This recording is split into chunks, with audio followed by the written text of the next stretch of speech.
Good evening. It's 8 o'clock. I'm Sally Baudet, live from Johannesburg. Your top stories tonight.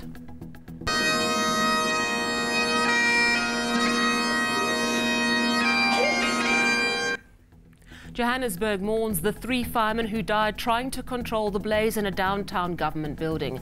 Amid the tears, calls for action against those responsible for the unsafe building. Is Parliament captured? Is the executive captured? So where is the state capture? Jacob Zuma addresses students in Mthatha, slamming the state capture inquiry, but not commenting about that meeting in Durban last week. The people of Bishop Lavis march against the crimes tearing their communities apart. Police respond with stun grenades. Of course, it was a day of great sadness for Johannesburg today, but also one of anger, as the 3 firefighters who died last week were honoured. Simphiwe Marupana, Umduduzi Ndlovu and Katutselo Muedi died while battling a blaze at the Bank of Lisbon building, which housed 3 government departments. Linda Kuhle-Xulu has the story.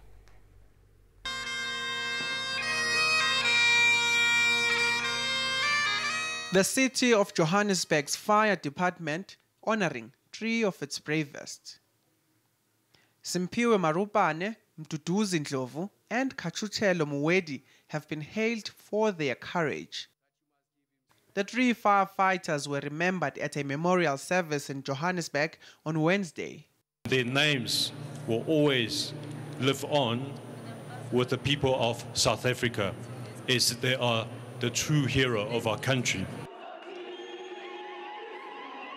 Emergency management services workers from around Gauteng gathered for the memorial service, as well as other public servants. As questions arise around the source of last week's fire at the Bank of Lisbon building in Johannesburg and the resulting loss of 3 lives, leaders have called for calm as they await the report from forensics. Firefighters and unions, however, did not hold back in expressing their version of what happened on that fatal day. Mina ngabona umlilo wawubehave nganyendlela. Kepha lami igama lithi ukubelela bhilidi lalicomply lo amlilo wangekubehave ngaleya ndlela. Sasinga expectanga ukuthi ibhilidi kahulumeni ngayilona ibhilidi elingacomply. Libulala abafowethu ngalendlela elababulala ngalo ngoba lela bhilidi ibhilidi la hulumeni lila uhulumeni uyena obulala abafowethu lapha yana. We are going to sue you even though we know that is not going to return their lives. But we believe that you have to learn your lessons again. Johannesburg's Mayor Herman Mashaba says stricter measures will be effected in and around the city to ensure that no more lives are lost. We are taking every step to limit the possibility of such a disaster occurring again. Myself, working with the city manager and our new administration, we are working around the clock to acquire 25 new fire engines for the city of Johannesburg. The families will now focus on the funeral arrangements. At the same time, firefighters and unions say they will allow their fallen colleagues to be buried with dignity. They'll only start looking for answers from next week. Linda Kuhle-Xulu, Elix Park Arena in Johannesburg. The ANC Veterans League wants former President Jacob Zuma to explain his meeting in Durban last week with high-profile ANC members. The Sunday Times reported that ANC Secretary-General Ace Magashule and other senior party officials met with Zuma to plot President Cyril Ramaphosa's ousting. Well, yesterday, Magashule admitted to the meeting but insists there's no plot. We as Veterans League were very shocked. We don't think that that should have happened. That anybody in his good senses will think of ousting the president of the ANC, because he was elected unanimously, of course, with narrow margins in December. And it's not possible that he can be ousted. Secondly, I think as a Veterans League, we're happy that the Secretary General of the ANC admitted that he did meet with the president, the former president of the ANC, and but he refused to divulge the content of the meeting, and we're happy that he said he reported the whole thing to the top 6 of the ANC, and so it will be up to the top 6 then to inform the NEC what was this meeting all about. And I don't think it could have been about the plot. I don't think so, because it's unimaginable that people can think of doing that. That, of course, was Snooki Zikalala, who speaks for the ANC's Veterans League. Now, former President Jacob Zuma was out and about today addressing students at Walter Sisulu University in Umtata. He spoke about free education and challenged students to think about what democracy and freedom really mean. One thing he didn't talk about, though, was that meeting with Ace Magashule last week. Instead, he slammed the term state capture and the inquiry set up to probe it. Now, of course, this is an inquiry he established while still president. What is this thing called state capture? State capture. Does it mean these 3 arms have been captured? Huh? Is it true? Huh? Just explain the truth about it. Huh? Is it true? We have a commission that is sitting, investigating the state capture. Is the state captured? Huh?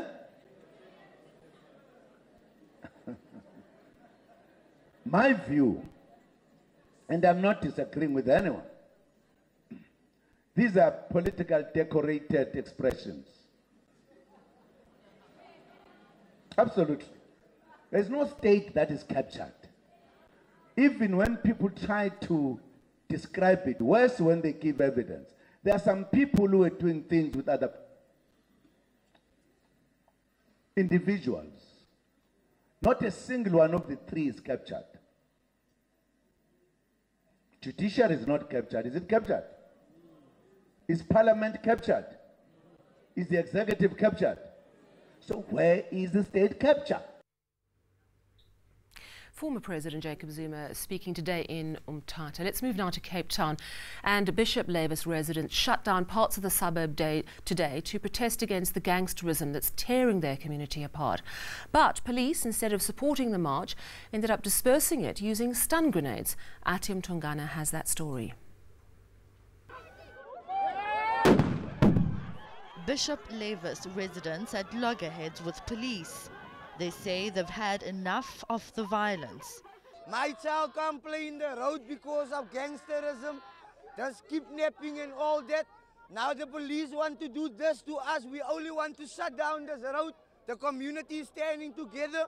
We are peacefully. We didn't throw stones. We didn't swear them. They started this thing first. The 2017-2018 crime statistics reveal that an average of 57 people are killed in the country on a daily basis. And the Western Cape is the leading province in gang-related murders. It's quite clear that we don't have sufficient cops nor sufficient detectives. But when you look at rich areas, predominantly rich areas like, say, Bishop's Court or Pinelands, there is a huge amount of police and detectives that are assigned to those stations compared to our stations. Just this past weekend, a man was shot and killed and another injured close to this area. Residents are adamant it's linked to the alleged gang war currently raging in the community. So the war is going on there since last week already, and as you see, we have enough police. If they can use these resources effectively, then we can stop all the gang violence in this province. But they are not there for our communities when we need them. Police deny they're dropping the ball. No, that's totally untrue. We do have Operation Thunder working in our area since the 11th of May. That the minister have made sure that we have that operation here, and so far they are very successful. You know, every week we recover firearms, we arrest from the gangs in the area, as well as confiscating drugs. An entire Cape Flats shutdown is on the cards in the next few weeks. These residents from Bishop Lavis are planning to mobilize other communities plagued by gang violence and other general serious crimes. Atim Tongana, Cape Town. We have international news just ahead. More than 1 million people evacuate their homes in southeastern parts of the United States as Hurricane Florence approaches. And all your money news with Mateo. Well, the JSE's main board is still down, but the rand is now below the 15 rand mark against the dollar.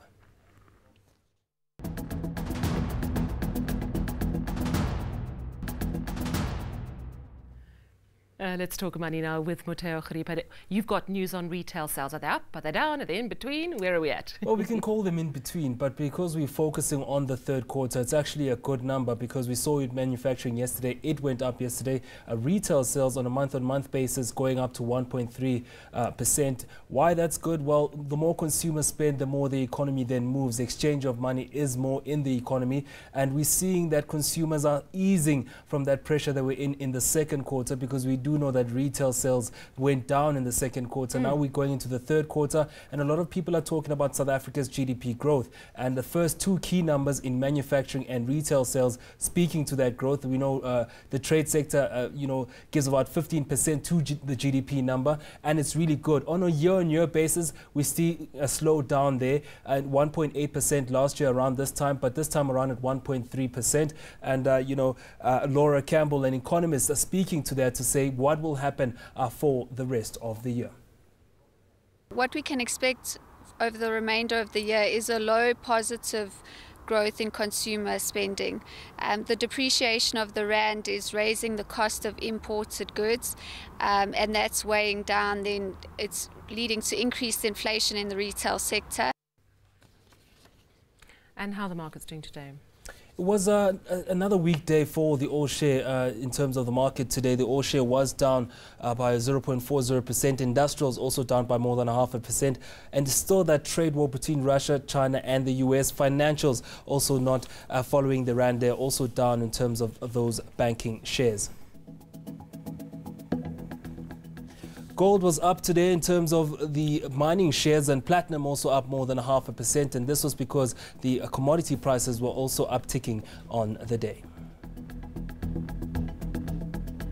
The Turkish lira is also getting spurred on now, and there was good retail sales data that came out today, and that saw the rand at 14.93 now, getting away from that 15 rand mark. It's at 17 rand 93 against the euro, but still weak at 19.50 against the pound. In commodity prices, gold is at $1,205 an ounce, and platinum up more than close to 1% rather, with Brent crude still high there at $79.77 a barrel. And of course, we're watching that crude oil price because that could influence how high our fuel goes up in October. Definitely. Okay. It's good that the rand is strong though. Okay, great. Okay, ending on a positive. Thank you very much, Mateo Kharipa. Let's look at other news now. And on this day, 41 years ago, Black consciousness leader Steve Bantu Biko was killed. Now today, ZAPU members marched to the very cell where Biko met his death in 1977. He was honoured with a wreath-laying ceremony today. Now the occasion was filled with poetry, very fitting for a man whose words have inspired and transcended generations. He died just at the age of 31 years. International news now. And beach communities in North and South Carolina emptied out today.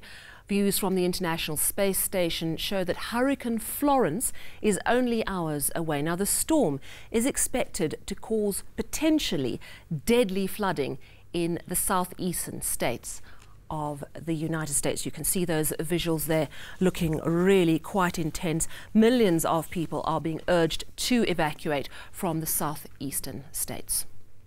Still ahead on eNews, we're going to go to Joel at our weather centre. He's practicing there, I think. And then in Havana are singing not for their supper, but for a sail.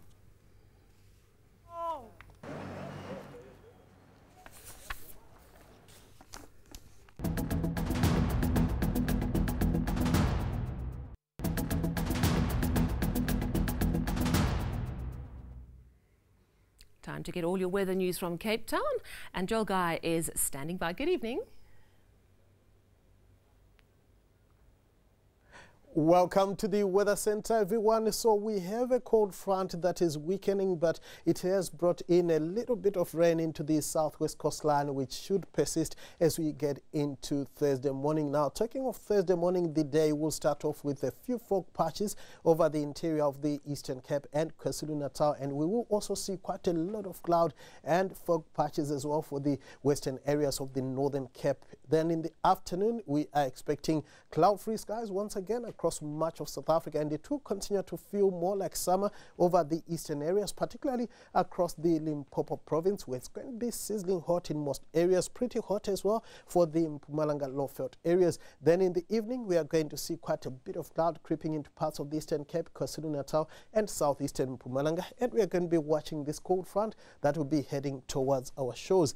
In the meantime, here's how your Thursday is going to look like for your part of the country. It's going to be mostly sunny and pleasantly warm for the eastern areas of the Northern Cape. The day starts off mostly cloud over the western areas, becoming mostly sunny and mild to cool in the afternoon. Partly cloudy skies are forecast for much of the Western Cape. Light rain for the first half of the day over the western areas, where Cape Town and Hermanus should peak at around 18 degrees. We are going to see sunny skies across much of the Eastern Cape, where top temperatures in the lower to mid-20s are expected.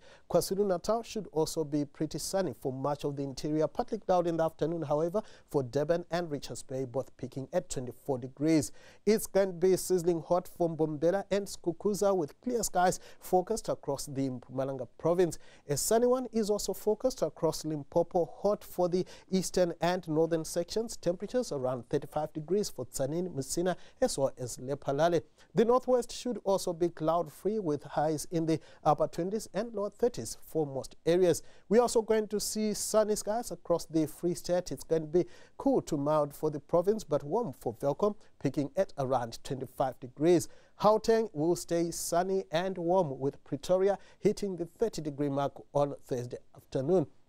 Now, looking ahead to your Friday, it's going to be mostly sunny for eastern South Africa, partly cloudy for the western areas, with rainy weather forecast in Cape Town. We start the weekend with partly cloudy skies for much of the country, light rain for parts of KwaZulu-Natal. It will be sizzling hot over the northeast, Pretoria peaking at 34 degrees.